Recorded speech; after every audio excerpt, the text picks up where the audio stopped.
Mayor Johnson, last week I asked you about an illegal alien from Nicaragua who beat a Chicago woman unconscious and raped her on a Chicago sidewalk, and you didn't answer the question.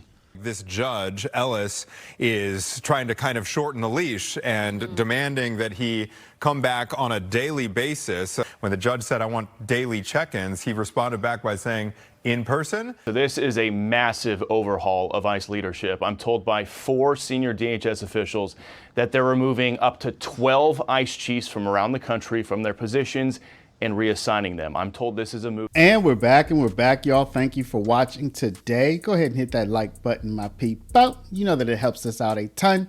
And of course, it helps you because it helps us keep bringing you these stories every day. Major update today, y'all. Major update in Chicago and major update in the nation's immigration enforcement push, y'all. So today you're going to want to watch this video all the way through. In the city of Chicago, of course, we have your boy, the illustrious sub 10% approval rating mayor of Chicago. You see, just look at that guy. Just take a look at that face. He looks tired today, y'all. He might be tired of being illustrious or sub 10% approval rating. I'm not sure. But here's another guy that you're going to be seeing on your screen now. His name is Bovino. He is one of the top people in Customs and Border Patrol, and he had to go to court today in Chicago and answer to a judge. We'll be bringing you all of the updates on that. But also apparently he got some kind of, I don't know if it's a promotion or if his status in the organization in the Trump administration is rising because of his tactics, but it looks like he's actually taking over some of ICE's duties, and you're going to hear about that today. This is major, y'all. I mean, you're going to see as you watch this video the significance of that. And also because the illustrious Brandon Johnson had one of his weekly press conferences today, y'all, we're going to hear some. Look at this guy. Oh my gosh, just look at him. We're gonna hear some of his answers to the questions that he's asked, including William Kelly, you know, his top op in the press corps who's always going at him. And also, do you remember a couple of days ago when someone asked him about illegal aliens? Well, that reporter also gets a follow-up with the illustrious sub 10% approval rating mayor of Chicago today.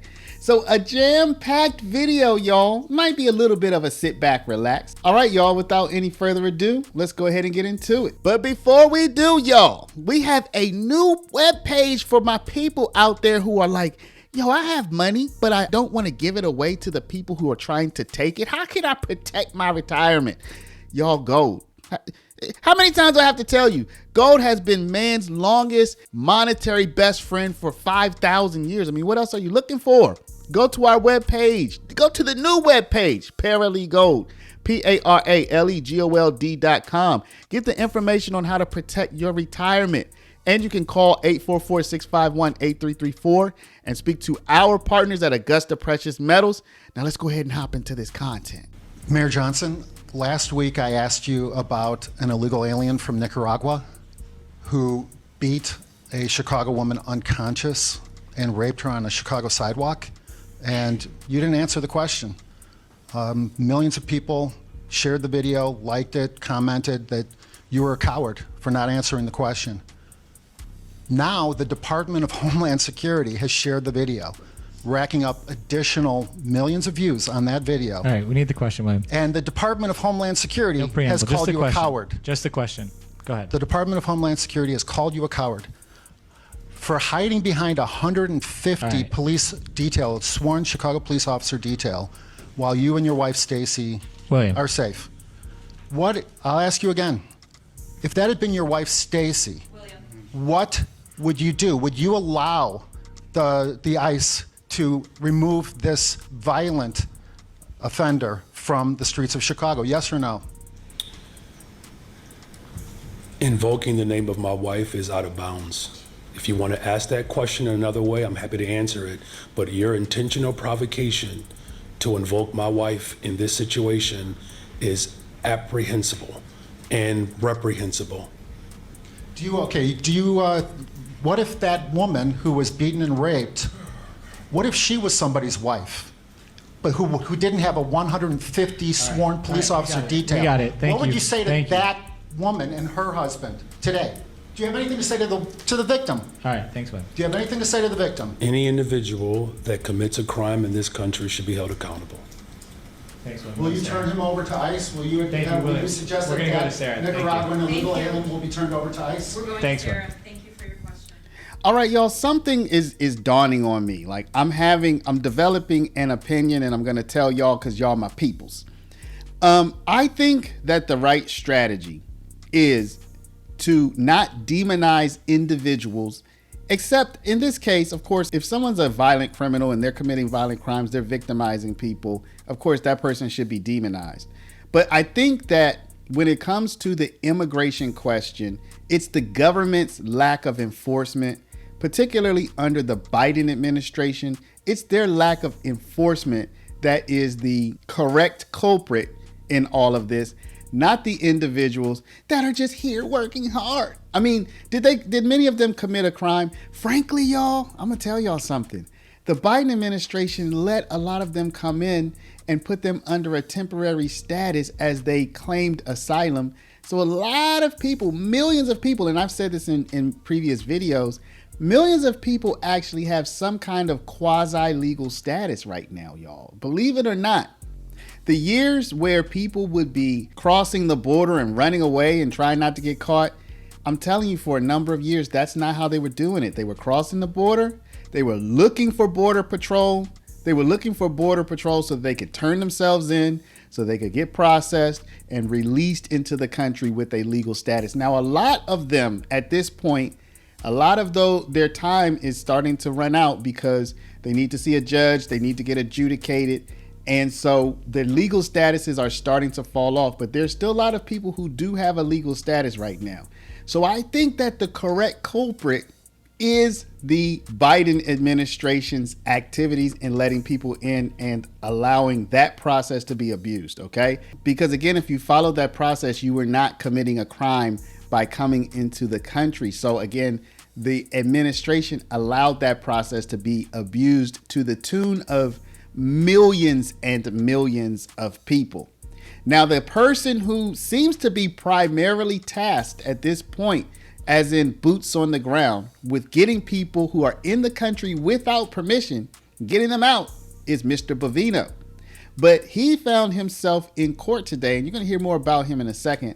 He found himself in court today because a judge is taking exception to his methods. So let's learn about what happened in court today with Mr. Bovino.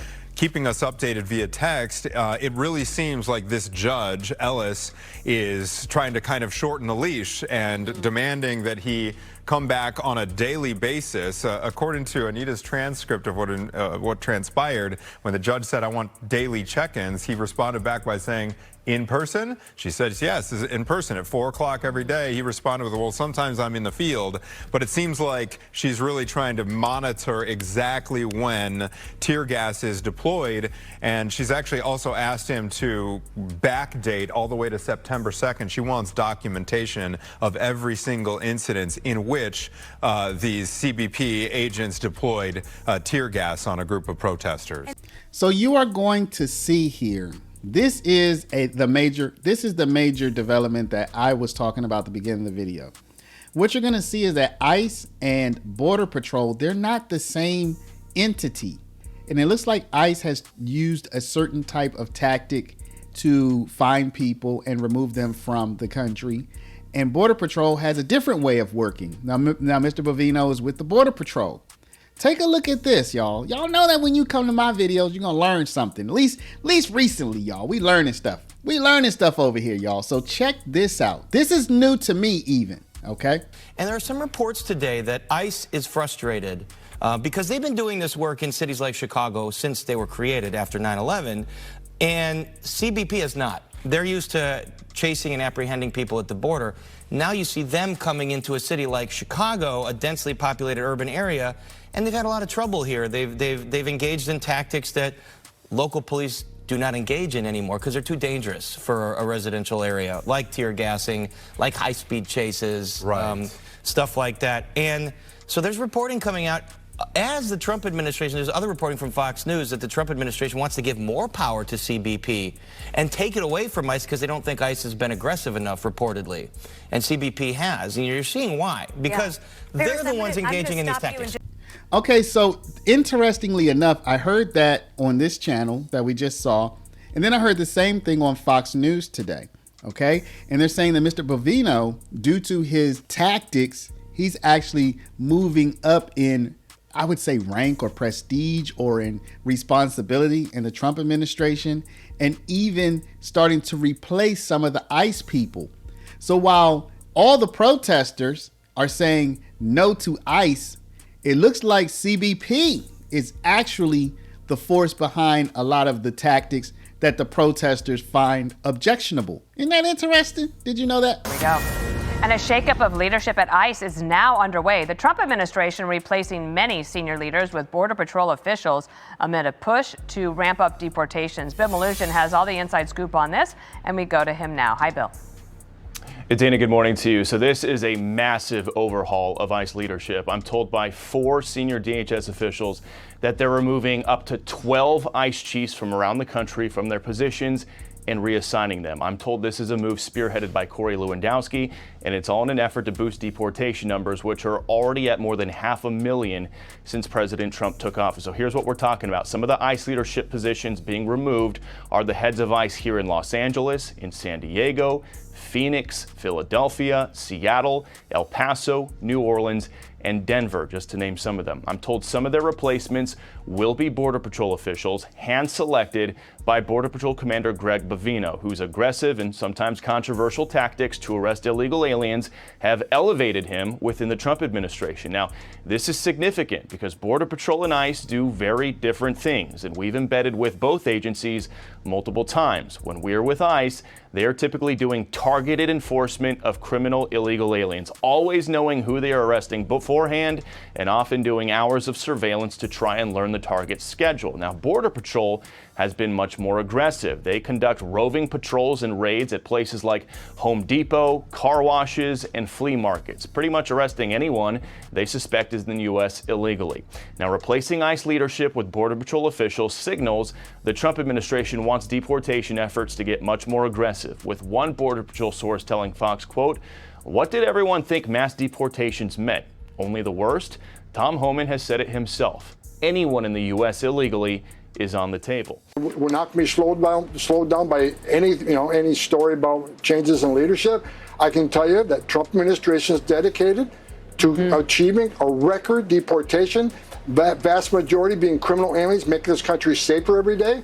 But as far as personnel changes, that's under the purview of the Secretary of Homeland Security. I'm at the White House and work with people like Stephen Miller, one of the most brilliant people I've ever met, to accomplish strategic policies and plans, how to get success, how to maintain success, and how to get the numbers even higher. So we are definitely going to continue to monitor what happens with that situation. And in the meantime, y'all, you have seen in the last couple of days where we showed your boy, the illustrious 10% approval rating mayor of Chicago, Brandon Johnson. He had a conniption fit when someone referred to people who are in the country without permission. This person called them illegal aliens, which I showed in a couple of videos ago. I showed that is at least one of the legal terms for undocumented. It's illegal alien. Your boy, he had a conniption fit. So I'm going to just show you that clip real quick in case you haven't seen it. But then I'm going to show you where he followed up. That same reporter who asked him the question followed up today, y'all. Let's take a look. We don't have illegal aliens. I don't know if that's from some sort of sci-fi message that you would have had. Well, listen, the legal term for my people were slaves. You want me to use that term too? So look, let's just get the language right. We're talking about undocumented individuals that are human beings. The last thing that I'm going to do is accept the type of racist, nasty language to describe human beings. Well, Jimmy? This is the reason Brandon Johnson is polling behind my milk. I had 2% this morning. I don't know if he got the memo. Morning. Good morning. Considering that FBAs and even non-FBAs find your illegal alien slave comparison, Lost in Space cadet out of this world, and also considering what Malcolm X said about white liberal racism being the death of blacks, how is blocking Willie Wilson from empowering some 17,000 Chicago Housing Authority seniors with food and nonpartisan voting registration during a government shutdown, by the way, and led by Democrats, and your Democratic allies blocking him from testifying before the Senate Judiciary Committee on what he feels is the need for militarized federal intervention in Chicagoland, not nasty and racist? All right, I'm going to try to answer the last part of the question. Dehumanizing people is dangerous, and it is nasty, and it is racist.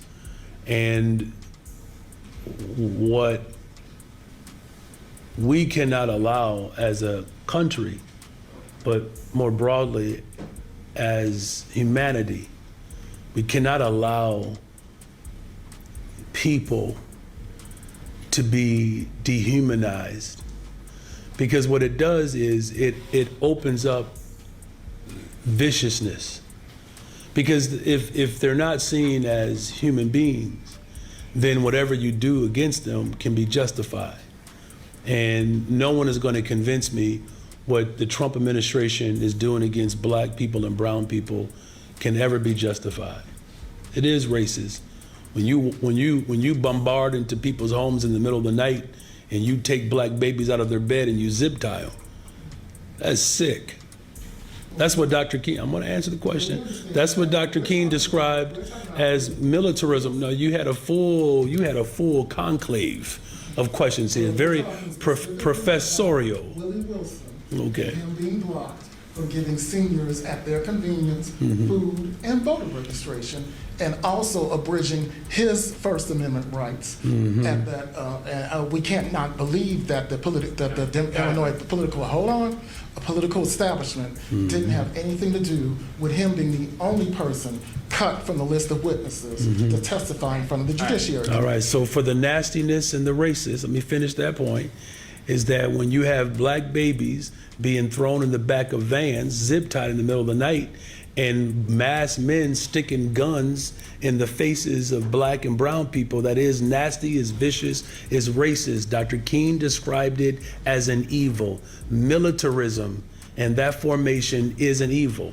Second thing, as far as Dr. Willie Wilson and his philanthropic prowess, I would love to be able to have a conversation to figure out how we can work together to do just that. We have to get people more active politically, and we certainly have to show up collectively. And what I would also like Dr. Willie Wilson to help me with is to convince other corporate leaders to put more skin in the game and pay their fair share in taxes. So yeah, y'all, there's a lot going on, and as I've been saying, and as you have witnessed, okay, Chicago, Illinois is the center of the immigration question. It's the center of the push. It's the center of the activity. I would have thought it would have turned out to be Los Angeles, probably. Boston looked like it was about to be the center with Michelle Wu and her incendiary rhetoric. But what they really needed, y'all, you should already know what I'm going to say. What they needed was an illustrious sub 10% approval rating mayor. That's what they needed, and that's what they got in. Well, you're looking at him right there, Brandon Johnson. So y'all let me know, do you think that the tactics used by CBP, headed up by Mr. Bovino, you should know all about that by now if you watch this entire video, do you agree with the tactics, or do you think that they should take a different approach? Do you think that the now, we're not talking about the goal. We all know that the goal is, if you're in the country without permission, you got to go. We get that that's their goal. I'm not asking the goal. That's the goal. That's their stated goal, okay? But the tactic where they're chasing people down in residential streets, where, kids are having their Halloween party and do you agree with those tactics or disagree? Now, I'll go on record and I will say, if you're doing something that's provoking tens and hundreds of just regular people to crowd around you, to ram their cars into you, to throw rocks. I get it. Some of these people are agitators. They might even be paid, or they might be, but you cannot deny that you have just regular moms and dads who are kirking out, freaking out. I definitely think you have to review those tactics. Not the goal, but the way you get to the goal, okay? So I don't know that we want to see more raids on residential neighborhoods where you have 10, 20, 30, 50 people facing off against ICE trying to free somebody who's in the country without permission. I can't tell you what I think is a better strategy. If I had it, I'd be happy to share it. I've thought about it long and hard. Like, how do you get 10, 15 million people who are in the country without permission? How do you get them out? Like, how do you do it? I don't know.